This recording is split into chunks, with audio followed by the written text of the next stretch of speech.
Today's story is Raventown Part 4 by Aakash Sharma. I had a dream once when I was a kid. In that dream, and when I say dream, I meant a dream, not something vivid, but rather vague fragments. In that dream, I remember standing barefoot, somewhere, and then, for some reason, I began to float, reaching amongst the stars. It was a beautiful feeling, the freedom and flight amongst a kingdom of light that has been forbidden to the living. But then, I kept floating upwards, and upwards, until I started to scream in terror. Having no control of my flight, leading to somewhere away from a familiar place I called home, I remember waking up in a cold sweat, feeling completely paralyzed and unable to move, unable to shake the feeling of moving towards an infinite purgatory. That is almost how it felt to be in the farm, but I'm not even sure what it felt like. It was just so vivid and yet so vague at the same time. I couldn't tell if I was dreaming it. "There," Cindy said, her hand motioning me to cross the wooden door placed in the middle of apparently fucking nowhere. If I wasn't so entranced at that moment, I could only imagine how terrified I would have been. The only sound I heard at the moment was the slow and rhythmic beating of my own heart and the soft brushing of cold wind outside the place. I wasn't even sure if we were actually in the woods when we stood there. With a deep breath, and in a bid to know what lay ahead, I put my foot forward and instantly felt the world fade. There were no sounds, no wind. I couldn't even listen in to my own heartbeat, much less feel it throbbing in my chest anymore. I turned around. Cindy was gone. My mind was going completely chaotic right then. I knew that whatever I needed to know lay ahead of me. All I needed to do was find the balls to keep walking. But then, the idea of what might have been ahead terrified me. There were things here that I didn't understand. Something beyond my own existence, and that much was clear. I couldn't tell if this was real, or if I was going completely fucking insane. "Edward," Officer Fleck said, walking toward me from the darkness ahead.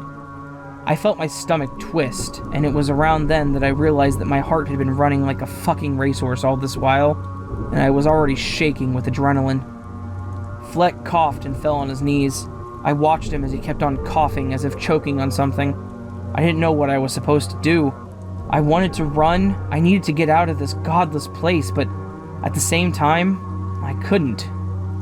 I felt like I needed to do something here. Leaving just didn't feel right. I knew for a fact that this place had something to do with Daisy, but as of now I was in the dark, figuratively and literally as well. Fleck finally spat out the item he was choking on into his cupped hands. I tried to get a better look at it from where I stood, but I couldn't. Fleck then began to laugh, slowly at first, in between a cough or two, but then it got louder and louder, with him looking directly into my eyes and flinging what he had in his hands to me. It was a torn chunk of flesh, something I immediately recognized as my own ear. That was it. I had had enough. I turned back to leave, running toward the wooden gate. I could hear Fleck tiptoeing behind me on the grass, and I reached for my gun, placing my finger on the trigger, ready to use it if I needed to. I never seemed to reach the door. It seemed to be at an infinite distance from me, and yet always seemed so close. I felt like I was on a fucking treadmill at this point, like this was some kind of fucked up cartoon. "I'll take another ear off you once I get close enough," Fleck let out softly from somewhere behind me. I didn't turn around to look, but I knew he was very close. I had to make the decision now. I could either turn around and try shooting at him, or swallow my fear and keep moving toward the exit. "Cindy!" I really don't know why I called out her name, but something within me told me that she could help me get out of this place. "I'm getting closer," Fleck whispered, this time right in my left ear, and I jumped. I pulled out the gun, emptying the entire clip behind me. There was nothing, just darkness. Fleck was gone. It was as if he was never even there. "Don't be afraid," I heard a familiar voice say, a voice that sent chills down my spine, a voice I never thought I would ever hear again. "Anne?" I called out, shaking. I turned around to face the gate. from where a blinding white flash of light emerged and pulled me back into the world, gasping and sitting upright on a hospital bed. Was it all a dream? That was highly unlikely. There was nothing that indicated that all that actually happened, but I knew it was real. It just couldn't be. It couldn't be just a dream. It was all so very real. It wasn't a very fragmented, nonsensical dream. It was something that scarred my memory. I was wearing a hospital gown. My left wrist had been wrapped in bandages. Somehow, it had been slit. Every breath I took came back into my face, and I soon realized that I had been wearing a bite guard in my mouth. The clock told me it was midday. There was no phone next to me. Fuck. I must have dropped it in the woods somewhere. I couldn't find the strength to call out for someone, and believe me, I tried. But all that came out were very low grumbles. I was desperate for someone to be in here with me. As much as I wanted someone to fill me in on whatever the hell had just happened, I was also afraid. I'm not ashamed to admit that ever since what I witnessed that waking nightmare, I was afraid of being alone. And ever since then, it never felt the same to be alone again. I eventually gave up on trying to call out for someone else, and I remember thinking that if I couldn't call someone in here, I didn't want to be in here alone either. So I rolled right out of the bed, ripping the cannula line with it and dropping down on my chest. I felt like my entire body was made of glass. But like I said, I couldn't so much as cry out. I crawled almost 2 feet before I collapsed, and blackness took me over once again. When I was up, I had been completely restrained. My face had been free of that awful piece of plastic, and I could breathe much better. This time there was my sister sitting by me. She had placed a hand on my head. "It's all right," she said softly. "You're okay." I used up all of my strength to sit upright again with Abigail's help. "Abby, why have I been..." I then moved my hands, rattling the restraints on them. "You don't remember, do you?" she said calmly. "You had some kind of an episode. You started screaming, attacked an officer, and bit out your own..." I could tell that she didn't want to repeat the gruesome detail, so I put it together myself. Where's Walt?" I asked, biting my lip, expecting an answer I already knew. He'll be gone for a while. County prison." "What happened that night, Ed? What happened?" she asked with concern. "Well, the images came back to me. As much as I hurt, I unwillingly relived every second, every moment of that nightmare. But I had heard Anne there as well. Anne, the only woman I had ever loved, had been taken away from me. She was in there with all those terrible things in there. She didn't deserve to be in a place like that. She was there because of me. She had my scent on her, the sin and the filth that followed me closer than my shadow.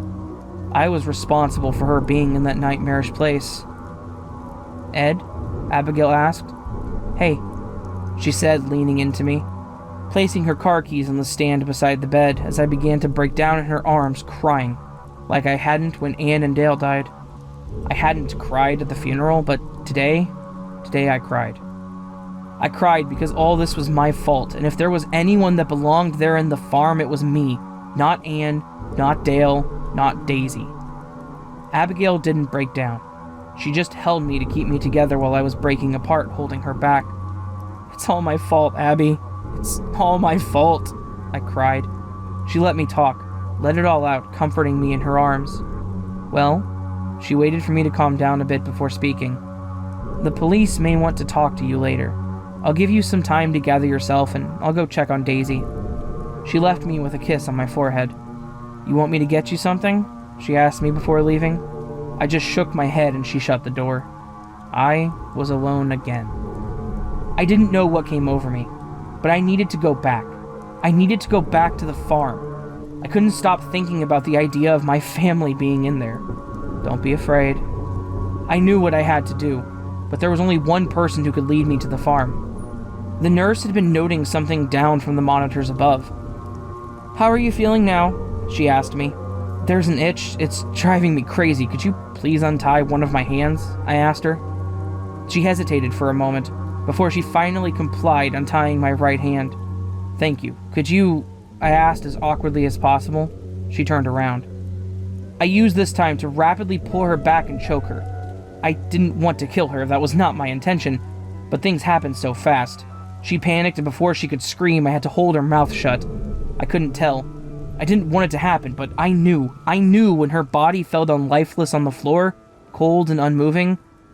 "I'm sorry," I murmured, strangely feeling nothing. Getting Daisy wasn't as hard as I imagined it would be. Abigail wasn't there, probably out getting a coffee. The only one guard that night was on the floor with the bruised cheek that I had given him. Looking back, I'm still not sure who called the cops, but I could hear the sirens blaring when I took Abby's car out of the parking lot. I really hoped that her medications would wear out by the time we got to where we needed to go. She was the only person who could lead me to the farm. To be honest, I wasn't sure where to go at all, but I drove down the road to where everything went down 2 days ago. "In there," Daisy spoke, now sitting up straight.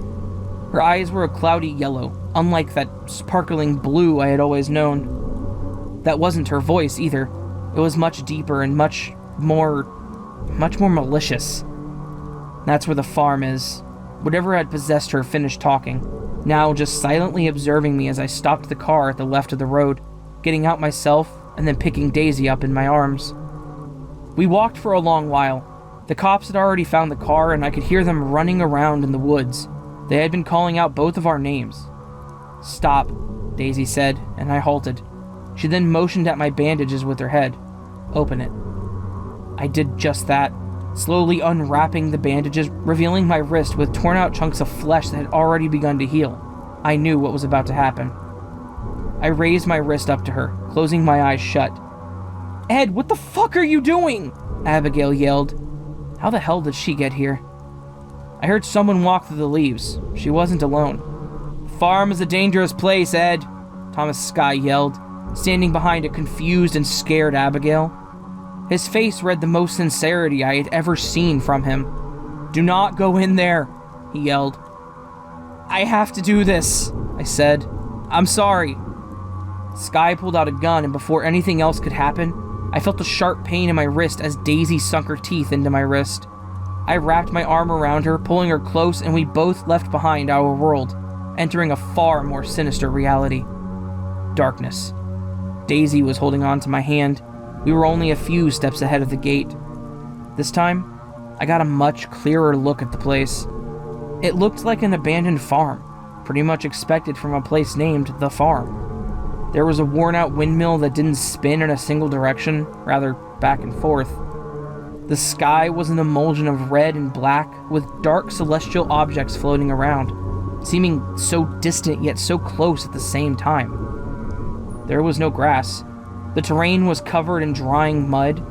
There was one path that was constructed from the middle of the muddy ground made of dark marble-like materials. I couldn't see where it led to. The farthest sight was just darkness, and I knew that there was definitely something hiding in there, waiting for me to get close enough. But as much as my heart raced, I had to get my answers. I had to get Anne out of here. The darkness consumed us. It seemed to hover where it seemed to be before, like a mist or a fog of some kind. Daisy was quiet. It didn't seem odd. Nothing did anymore. I had accepted that the world I knew was just a facade to this fucked up reality.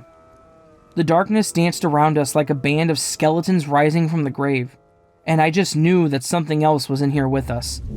A low yet deep rumbling filled the air, and slowly the darkness faded away. A pair of blue eyes accompanied by bouncy golden curls. Cindy stepped out of the darkness. Daisy's grip tightened, and her breath sounded much faster. Cindy bit her lip and walked closer to me, step by step. Her gown was flowing as if part of the wind itself, even though there was none here. She leaned in and wrapped her lips around mine. It had been so long. I had forgotten that sensation of being kissed. I felt her hand travel downwards. I thought she was going for my crotch, but instead she went for my hand gripped around Daisy's. I felt her cold fingers jam between my and Daisy's hands, trying to separate us. And I don't know what exactly happened, but I let go. She grabbed my hand and kept kissing me, now her hand moving down on my bare skin. I finally opened my eyes and jumped back in horror. What I was making love to was not human. It was a gigantic tree, one with fallen and rotting leaves and twisted, gnarled branches. There was a heart carved in the middle of its bark with the name Joe written on it. It opened up its massive sideways jaws in the middle of the trunk, using its branches to pull me closer. I kicked at it. My chances here were really slim. I was going to be swallowed by this damn thing. Its jaw, a slit running down the trunk of its mouth, opened again, lined with sharp, needle-like teeth. "Don't be afraid," it said in a deep growl. Spit and slime leaked from its jaws, pulling me closer and closer, until it finally won and pulled me upright with its branches, and ripped into my clothing, tearing my hospital gown off. The slit widened and pulled me closer into it. I screamed and screamed, yet I don't think my throat really let anything out. "Let me show you true pleasure," it said, pulling me down onto itself, thrusting my hips and crotch into its jaws, closing around my genitals. The pain was unbearable, and I prayed, I wished, I was desperate to pass out and end this terrible experience at once, but that didn't happen. "Ed," it said my name in Daisy's voice, and as disgusted as I was, I felt just as powerless. Finally, I kicked away from the thing, which now had my left foot still trapped in its hold. Taking a deep breath, I twisted my body, breaking a bone in my leg and pulling away from this thing, crawling back as fast as possible, trying to ignore the pain in my broken foot. "Anne!" I yelled her name. "Anne, where are you?" I called out. "Ed," I heard Daisy call. I turned around, my heart still racing. Her voice called out to me from a barn near the windmill. I knew very well how dangerous it could be. I took my chances anyway. I limped my way to the barn, mumbled a little prayer, and pushed the door open. I really don't remember getting in, but the next thing I knew, I was among the stars, just like my dream. I remembered walking through the sky as if it was solid ground, yet it wasn't at the same time because I knew that I could put my foot through it. "Ed!" I heard Daisy cry out from the distance. "Daisy!" I yelled. "Hold on, I'll be right there." Now I limped faster. I knew that I had to get to her and get both of us out of here before anything else happens.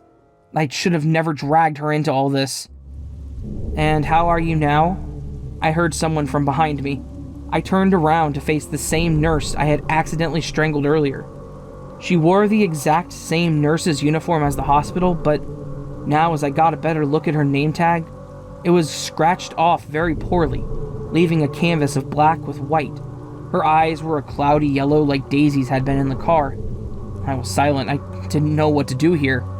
"Daisy is that way," she said, pointing to the left. "But may I suggest hurrying up? She hasn't got much time."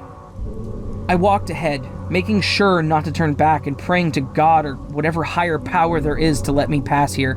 Yet, I knew that she followed me. I heard her feet behind me, walking at my pace, maintaining a constant distance from me, never getting too close, but not too far either. Every time I would stop, it would be a matter of time before she started to close in on me. So eventually I gave up on that and just kept going, not caring about the pain or the exhaustion anymore, which surprisingly, I did feel in this place just like in the real world. Except there was no unconsciousness, no death, not even insanity that came to take the pain away. I was doomed to experience it all. I heard another scream. Fuck, why am I seeing this? I'd rather be in hell. Hell can't be much worse than this. Every time I heard Daisy scream, I felt my stomach drop down deeper. It didn't seem like she was struggling in some way, rather as if she was in some kind of pit or a well. "Ed!" she screamed again, now sounding much closer. "I'm coming, Daisy, hold on!" I yelled back. "There," the nurse said from behind me, now standing only half a foot away from me. I didn't realize what she was talking about at first, but on a second look around, I noticed that there was a tiny wooden framed door. "You better hurry," I heard another whisper, this time turning around in horror, recognizing the voice as Officer Fleck. "Joe is taking her to the trees." "Oh God, Anne," I remembered crying. "Please help me." I was desperate for a miracle, anything to happen that would help me get out of this nightmare. This was a bad dream. At any moment now, I would wake up in a sweat, Anne would be beside me and she would tell me that it was all right, just a bad dream and that none of it was real. What was real was her next to me and Dale in the next room. None of it had been real anyway. Porn addict, visions of a famous porn star, niece going missing in another malicious reality. It was all just a fucking dream. All a fucking dream. By the time I got to the door, there were others following my trail. Fleck, the nurse, Kyle, Ms. Moss, and even Jared. The gate led me to some place I had always hoped never to be again. My father lay dead on the bathroom floor. Smoke still flowed from the large hole in his open skull. The room was sprayed with chunks of blood and bits of brain and skull. It was just me, the bathroom, and my dead father in there. Daisy didn't scream anymore. I doubt that I would even have heard her if she did. Where I was right now, nothing made sense. My sanity was being held by thin strings here, and I was bound to go completely mad any moment, but it seemed like a far stretch. I would never ever get that sweet release away from this suffering. Not here in this world. "Well," my father said, taking a seat to face me while a few more pieces of flesh broke off his skull and fell down to the bathroom floor. That smell, that stink of malice and hate were drowning my lungs, pulling me down to my knees. "Edward Summer, how have you been, son?" he spoke. I was silent. I didn't know what the fuck to say, because inside my mind, my entire world was coming to a crumble as things started coming together. Joseph Summer. That was my dad. That sick, low-lying scum. Joseph Joe Summer. That was my dad.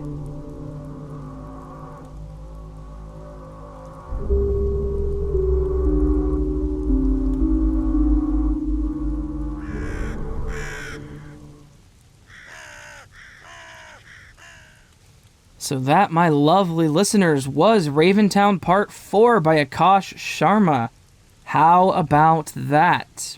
We now know that Edward's father was named Joe. So, that kind of ties things back together in this very strange secondary existence, doesn't it? I hope you guys are ready, because next week, 1 week from today, will be the final part of this whole series. This has been a wonderful series to read this month. I am very happy I chose to do this one, and I'm very thankful to Aakash for allowing me to read this whole series, because he is a damn good writer, and I really like how this series has played out. So, thank you again, Aakash. And a huge thank you to all of my subscribers and listeners. I love all you guys, and I hope you're all doing well out there. If you are new to the channel, please do consider hitting that subscribe button if you liked what you heard, because I genuinely appreciate that. Honestly, growing this channel has become a dream of mine, and it's just a lot of fun to do. If you're feeling so bold, you may leave me a comment. You may also scroll down to the description of this video and find the link where you can submit me a story to read on my channel if you have one for me to read. Pretty much no restrictions, just make sure it's your story, you have permission, and it's interesting. All that said, friends, I hope you have a fantastic day and a great week, and I will see you on the next video. But until then, my friends, sleep well.